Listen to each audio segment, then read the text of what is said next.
Bank থেকে ৩,০০০ টাকা তুলতে গিয়ে অ্যাকাউন্টে পেলেন ৭৫৯ কোটি টাকা।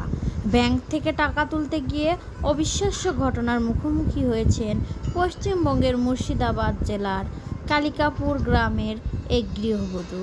ব্যাংক থেকে ৩,০০০ রুপি উঠাতে গিয়ে দেখতে পান অ্যাকাউন্টে রয়েছে ৭৬৯,৫১,৫১,৯৫১ রুপি ১৬ পয়সা।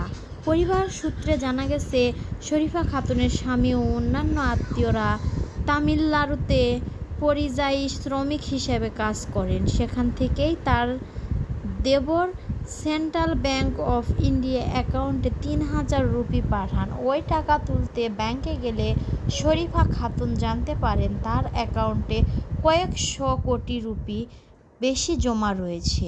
বিপুল পরিমাণ এই অর্থের জন্য তিনি বিস্মিত হয়ে যান। শরীফা খাতুন জানান, তাদের পরিবারের অত্যন্ত দরিদ্র।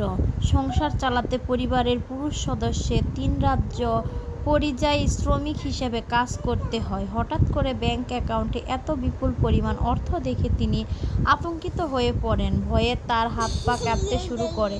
পরে তিনি বিষয়টি স্থানীয় জনপ্রতিনিধি ও লালগোলা থানার পুলিশকে জানান। কিভাবে তার ব্যাংক অ্যাকাউন্টে এত বিপুল পরিমাণ অর্থ দেখা গেল তা নিয়ে এখনও ধোঁয়াশা রয়েছে। প্রাথমিকভাবে ধারণা করা হচ্ছে এটি ব্যাংকের কোনো প্রযুক্তিগত ত্রুটি বা সার্ভারের সমস্যার কারণে ভুল ব্যালেন্স প্রদর্শনের ঘটনা হতে পারে।